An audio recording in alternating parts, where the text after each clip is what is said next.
अच्छा, आप लोग प्रश्न पूछो।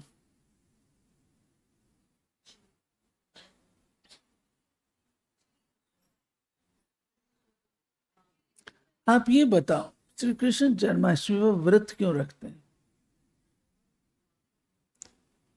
श्री कृष्ण जन्माष्टमी पर व्रत रखते हैं और रात के 12 बजे व्रत खोलते हैं, क्यों?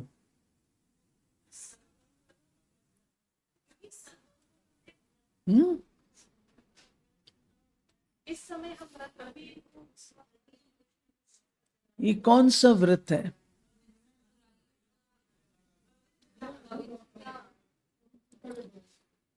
ये व्रत पवित्रता का व्रत है। ये व्यर्थ व्यर्थ संकल्पों से मुक्त रहने का व्रत है।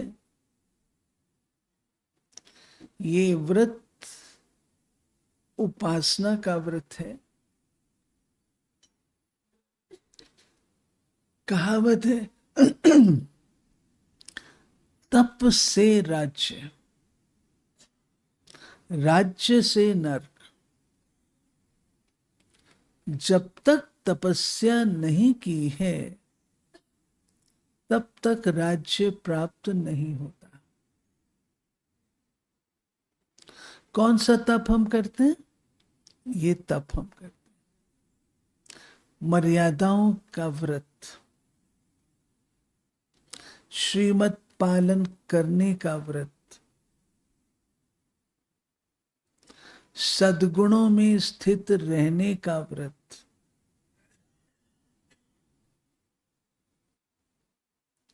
अपने स्वधर्म में टिकने का व्रत,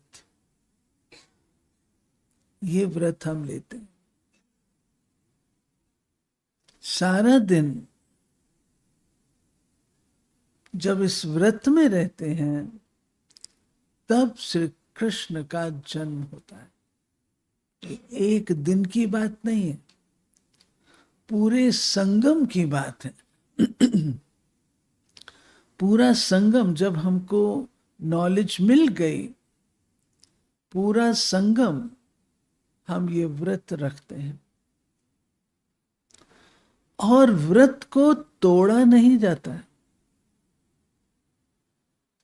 अगर व्रत टूटता है तो उसको बुरी बात मानते हैं।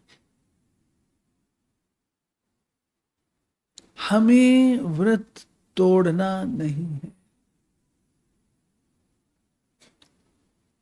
कोई भी रीति से। तपस्या के बल से, तपस्या के बल से व्रत को कायम रखना है। व्रत के साथ पूजा होती है। व्रत रखते हैं उसके साथ पूजा भी तो करते हैं। जो मंगलवार का व्रत रखता है हनुमान जी के मंदिर में जाएगा। जो माताएं करवा चौथ का व्रत रखती हैं वो भी कुछ करेंगी। जो शुक्रवार का व्रत रखती हैं वो भी करेंगी। शिवलिंग के ऊपर जल चढ़ाने जाएंगे सोमवार को, व्रत रखते हैं। व्रत के साथ पूजा पाठ होती। क्यों? क्योंकि बाबा ने संगम युग पर बच्चे व्रत रखो, परंतु व्रत के साथ तपस्या का होना अनिवार्य है। अगर तपस्या नहीं होती है तो वह व्रत टूट जाता है। तपस्या क्या है? मन मना भाव, माम एकम, यह है तपस्या। अपने संकल्पों को दृढ़ रखना, उनकी पालना करना, यह भी तपस्या है। हम संकल्प तोड़ने के लिए व्रत नहीं रखते हैं। संकल्प हमारे सिद्ध हों उसके लिए व्रत रखते। तब श्री कृष्ण जन्माष्टमी पर व्रत भी है फिर झांकियां भी हैं। प्रायः हर घर में छोटा सा भी झूला होगा ना, वो रखेंगे, छोटा सा भी झूला रखेंगे। झूला किस बात की निशानी है? हाँ, श्री कृष्ण का अतीन्द्रिय सुख है।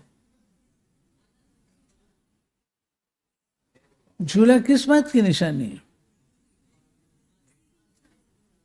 झूले कब लगते हैं? सावन में। सावन किस बात की निशानी है? वर्षा।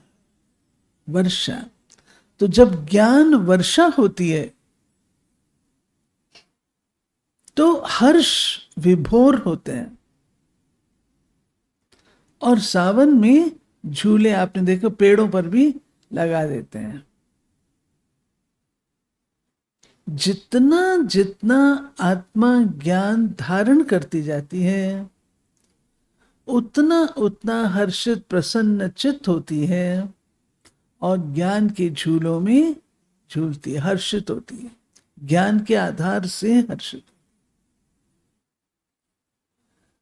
और इस दिन हर एक थोड़ा सा भी श्री कृष्ण का झूला झुलाएगा जरूर। क्यों? वो अपने आप को उसका साथी बनाते और मानते हैं। श्री कृष्ण अकेले तो नहीं आएंगे। अकेले अगर श्री कृष्ण आए तो वो खेलेंगे किसके साथ? गोप गोपियां भी तो चाहिए ना। तो गोप गोपियां भी साथ होती हैं। तो गोप गोपियां कौन? हमको भी उनके सदृश बनना है। आप किसके साथ खेलते हो? बहुत बड़ा कोई हो, छोटे बच्चे के साथ खेलेगा? अपनी जैसी कंपनी के साथ खेलते हैं, ठीक है ना? अपनी जैसी कंपनी के साथ खेलते हैं। ऐसे ही जब हम उन संस्कारों को धारण करते हैं तब हम श्री कृष्ण के साथ खेल सकते हैं, तब हम रास रचा सकते हैं, अन्यथा नहीं। इसी रीति से रात को 12 बजे जन्माष्टमी, रात को 12 बजे श्री कृष्ण का जन्म हो गया। 12 बजे क्यों? नया दिन शुरू हो जाता है, नई सत्य की प्रभात आती है, सूर्यवंश का आरंभ होता है। इसलिए रात के 12 बजे देखते। फिर झांकियां निशानी है। दादी और बाबा हम बच्चों को कहते हैं, केवल आपने झांकी सजानी नहीं है लोगों के लिए आके लोग झांकियां देख के जाएं। आपने अपने जीवन को झांकी बनाना है।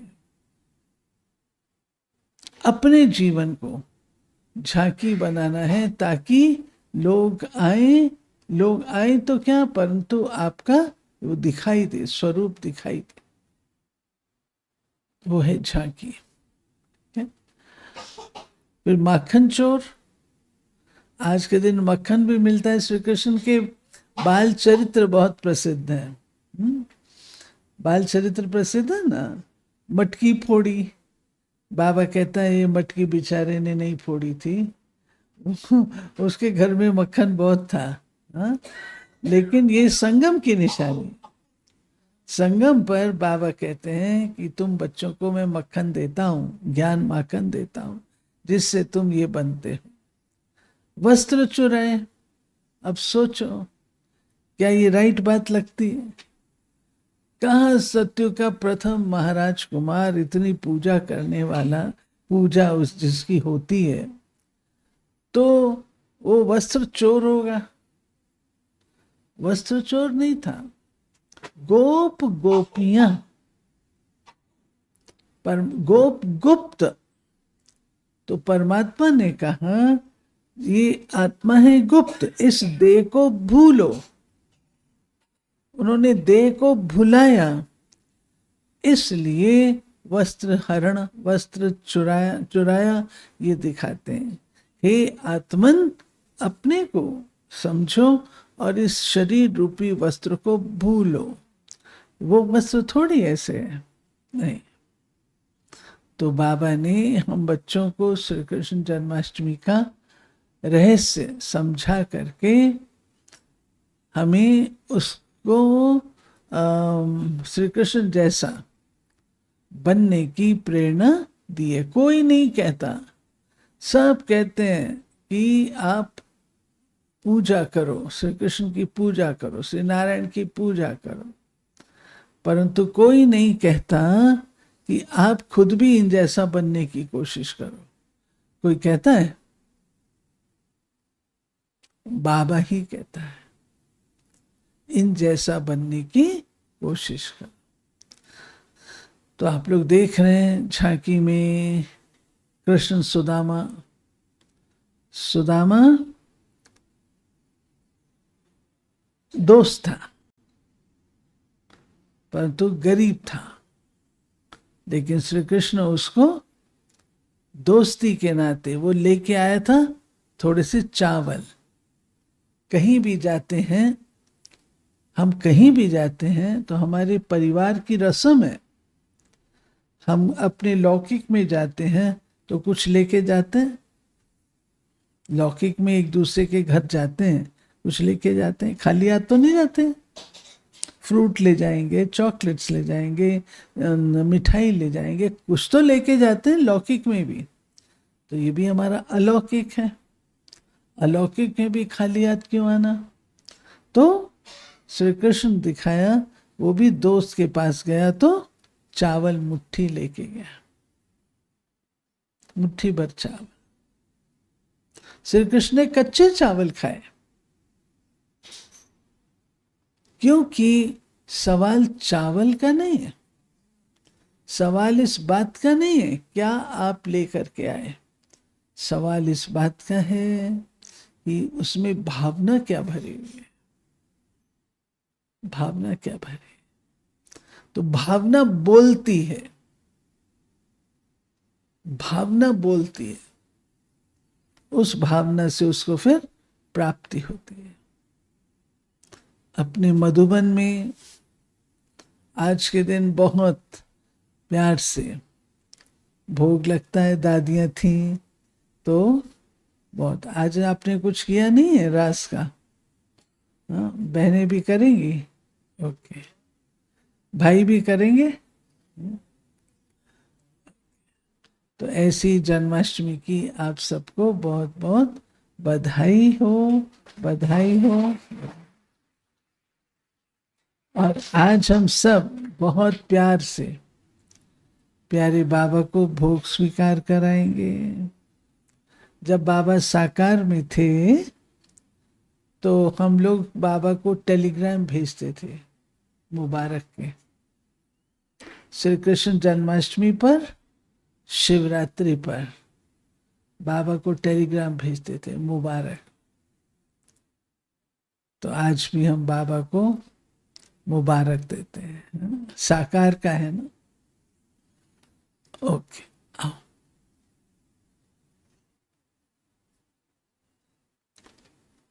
कल्पना बेन, तब तक आओ, अपना अनुभव सुनाओ।